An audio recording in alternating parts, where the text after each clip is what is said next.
In this video I will be building a medieval inspired house, but I'm only using base game. I built a couple of medieval inspired houses on this channel, but usually I would use all packs available to me, which means that not everyone can download and play in them.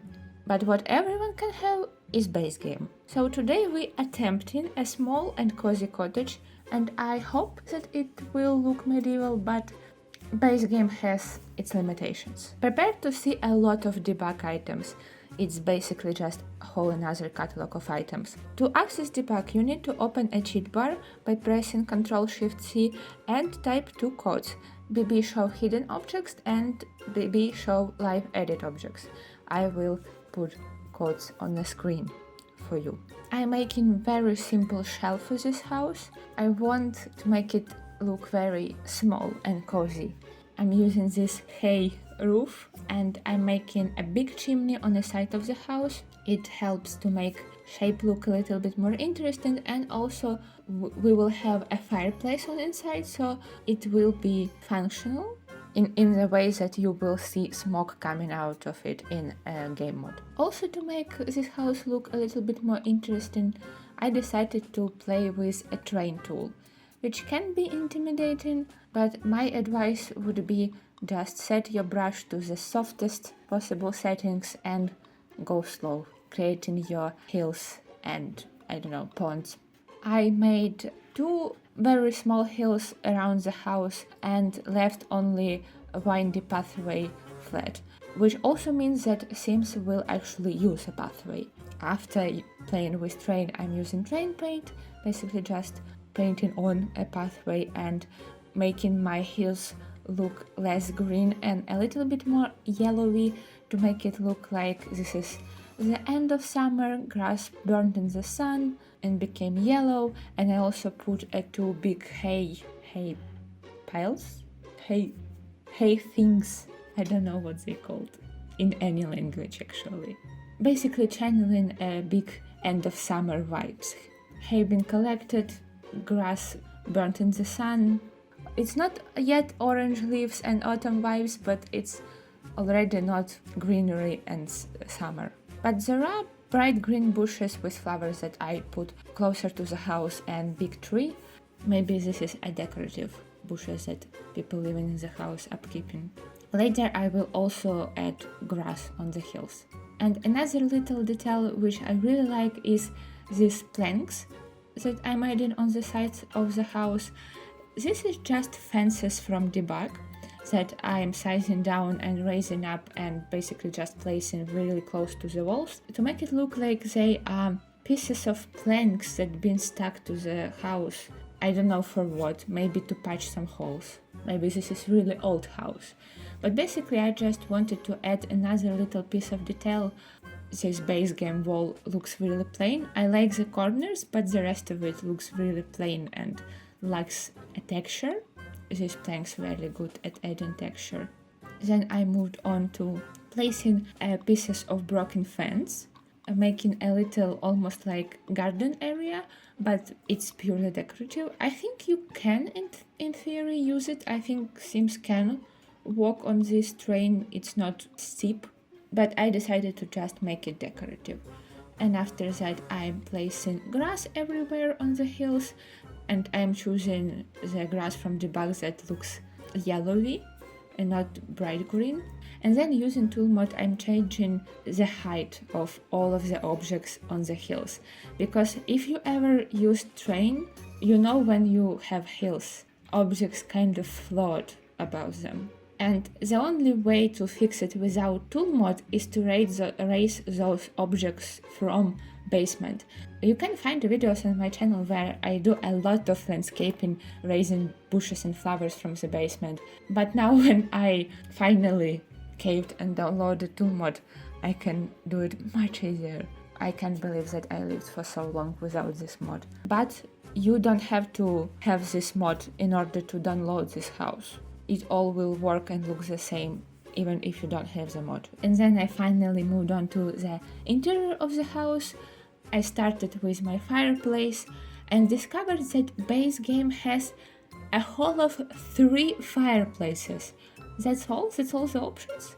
I know it's like It's been like that for 10 years or more, but it shows you how rarely I build something with just base game. So I made my choice, picked one of 3 fireplaces, and then moved on to pulling out of the catalog my bathroom items. This set of a toilet and bathtub made out of wood you can get only when you type the debug sheets in. I like the look of them and they functional of the grid, which is perfect for medieval house. I made a 3x3 bathroom using bathroom items that I picked out, a wooden toilet and bathtub, and using this thing that kind of a little bit too fancy for medieval times and looks like your typical thing, but this is the best one that we have in base game. And also for some reason I decided to put a standing mirror behind it, maybe to kind of indicate that this thing doesn't attach to plumbing system. Mostly the standing mirror just looked good over there. I'm also using the little stool from Debug because I don't have my stool from Jungle Adventure. I framed fireplace with columns and spandrels and made a separate room for a bedroom.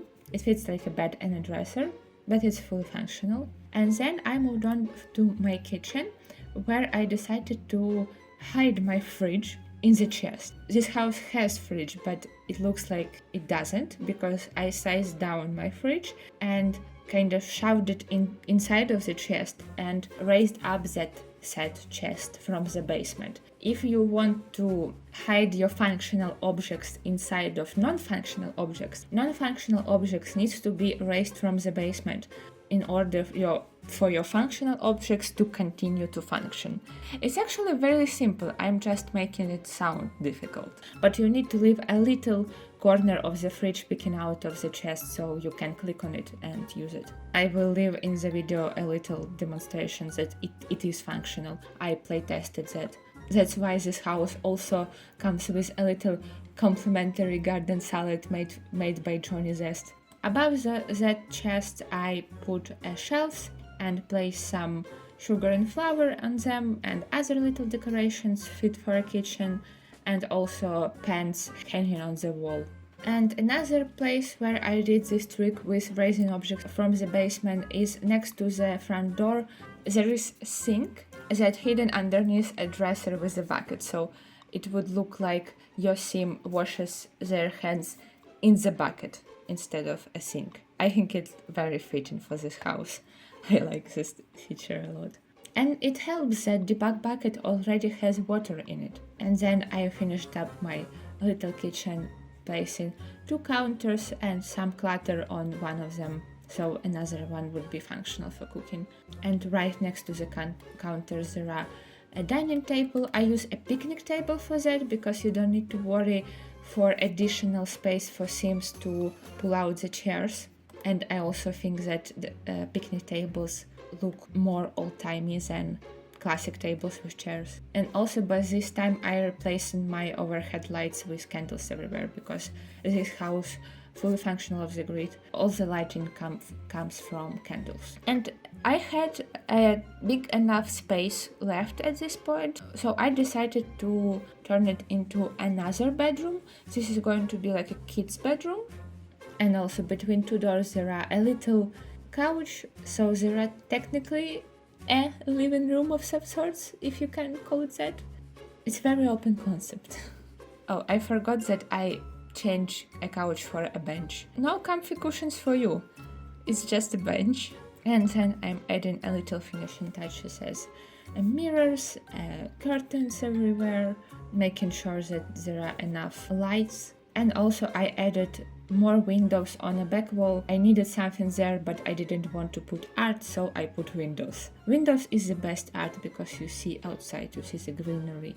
And the last finishing touch on outside of the house, I added this mega wall hang from the base game, from the wall decorations on the outside on my debug planks to make it look like it's, I don't know, nails or something like that holding those planks in place. Just another little piece of decorations.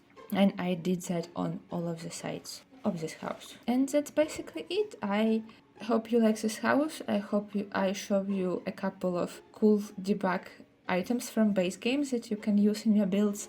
And that's all that I have for you for today. If you like this video, don't forget to leave a like, comment, and if you want to see more of chill, cozy gaming content, maybe consider subscribing. I make video primarily about Sims 4, but as of recently I also started making video about Just to Impress. If that's something that interested you, click that subscribe button, and I see you in the next one.